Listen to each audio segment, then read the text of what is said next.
আসসালামু আলাইকুম সুপ্রিয় দর্শক, আজকে আমি আপনাদেরকে চিলি চিকেন রেসিপি তৈরি করে দেখাবো।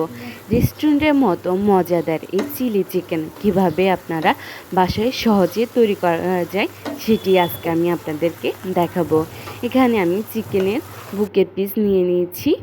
এখন সুন্দর করে কিউব করে কেটে ধুয়ে পরিষ্কার করে নিয়েছি। দিয়ে দিচ্ছি এর মধ্যে দিয়ে দিচ্ছি রসুন বাটা 2 টেবিল চামচ, আদা বাটা 1 টেবিল চামচ, লাল গোলমরিচের গুঁড়ো 1 টেবিল চামচ, হলুদ গুঁড়ো হাফ চা চামচ, দিয়ে দিচ্ছি গোলমরিচ গুঁড়ো হাফ চা চামচ। এর মধ্যে আমি দিয়ে দিচ্ছি লবণ পরিমাণ মতো, দিয়ে দিচ্ছি টমেটোর কেচাপ 2 টেবিল চামচ, দিয়ে দিচ্ছি সয়া সস 2 টেবিল চামচ, দিয়ে আমি এগুলোকে ভালোভাবে মিক্স করে নিচ্ছি। এর মধ্যে আমি আরও দিয়ে দিব একটা ডিম। সম্পূর্ণ দিব না, এর অর্ধেকটা দিব, না হলে অতিরিক্ত ডিমের কারণে মশলাটা মাংসর থেকে আলাদা হয়ে যাবে। এর জন্য আমি ডিমের অর্ধেকটা দিয়ে দিচ্ছি। ফ্রাই করার সময় চিকেনগুলোর থেকে মশলাটা ঝরে যেতে পারে, এর জন্য আমি অর্ধেকটা দিয়ে ভালোভাবে কিছুক্ষণ প্রায় 30 মিনিটের মতো রেস্টে রেখে এখানে আমি আবারও 2 টেবিল চামচ কর্নফ্লাওয়ার দিয়ে আরেকটু মেখে এরপর আমি একটু ডিপ ফ্রাই করে নিব। এর জন্য আমি চুলাতে একটা প্যান বসিয়ে নিয়েছি। তেলটাকে গরম করে দিয়ে দিচ্ছি। ডুবো তেলে এখন আমি এই চিকেনগুলোকে ভেজে নিব। এর জন্য আমি সম্পূর্ণ চিকেনটাকে ডুবো তেলে দিয়ে দিচ্ছি।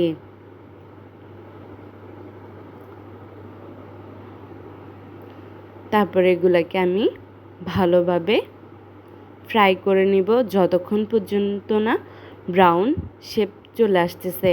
যখন লালচে ভাব চলে আসবে ঠিক ওই পর্যন্ত আমাকে ভাজতে হবে।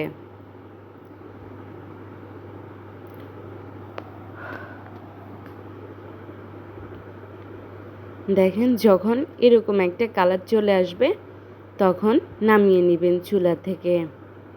এর চেয়ে বেশি ভাজলে ভালো লাগবে না। কড়া হয়ে গেলে পরবর্তীতে চিলি চিকেন তৈরি করতে চিলির মশলাটা ভিতরে ঢুকবে না। এর জন্য এই পর্যায়ে আপনাদেরকে অবশ্যই তুলে নিতে হবে। এখানে আমি আরেকটা প্যানে তেল দিয়ে দিচ্ছি।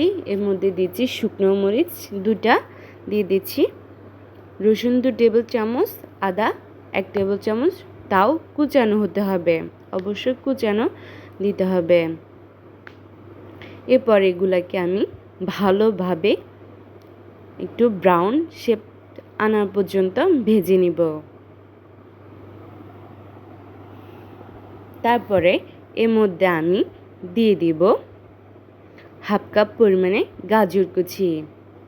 গাজরটা দিয়ে আমি এগুলাকে একটু ভেজে নিব। সামান্য পরিমাণে আমি এগুলাকে ভেজে নিব। ভাজার এক পর্যায়ে আমি কিউব করে কেটে রাখা পেঁয়াজ কুচি ও ক্যাপসিকাম কুচি আমি দিয়ে দিব। আপনারা চাইলে হলুদ ক্যাপসিকাম বা লাল ক্যাপসিকামটাও অ্যাড করতে পারেন। আমার কাছে শুধু সবুজটা ছিল, তাই আপনাদেরকে সবুজটা দিয়ে তৈরি করে দেখাচ্ছি। এগুলাকে ভালোভাবে নেড়ে তারপরে এর মধ্যে আমি চিকেনটা দিয়ে দিব।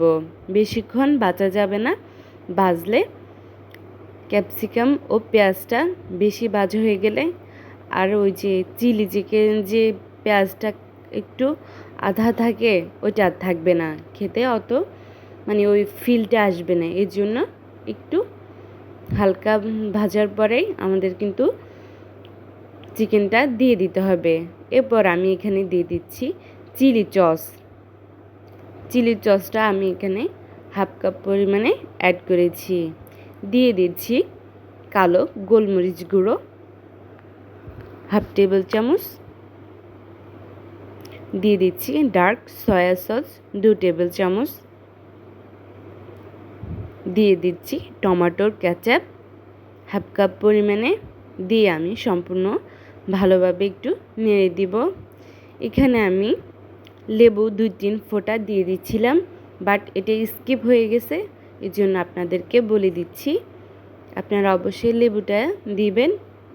এরপর আমি এর মধ্যে দিয়ে দিব 1 টেবিল চামচ চিনিটা দিয়ে আমি আবারও একটু নেড়ে দিব।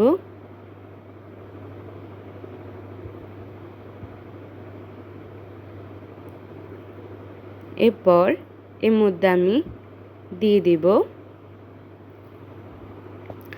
Testing salt. অবশ্যই টেস্টিং সল্টটা কিন্তু আপনাদেরকে অ্যাড করতে হবে যদি রেস্টুরেন্টের মতো মানে স্বাদটা আনতে চান, এর জন্য অবশ্যই টেস্টিং সল্টটা দিবেন। এবং আমি এখানে আবারও একটু দিয়ে দিচ্ছি রান্নার রেগুলার লবণ স্বাদ অনুযায়ী, কারণ আপনি একটাতে টেস্টিং লবণটা দিয়েছেন, সয়া সসও কিন্তু লবণ থাকে, এই জন্য পরিমাণ অনুযায়ী আপনারা বুঝে শুনে লবণটা দিবেন। আমার ভিডিওগুলো যদি আপনাদের কাছে ভালো লেগে থাকে অবশ্যই আমার ভিডিওতে একটা সাবস্ক্রাইব ও লাইক কমেন্ট শেয়ার করতে ভুলবেন না।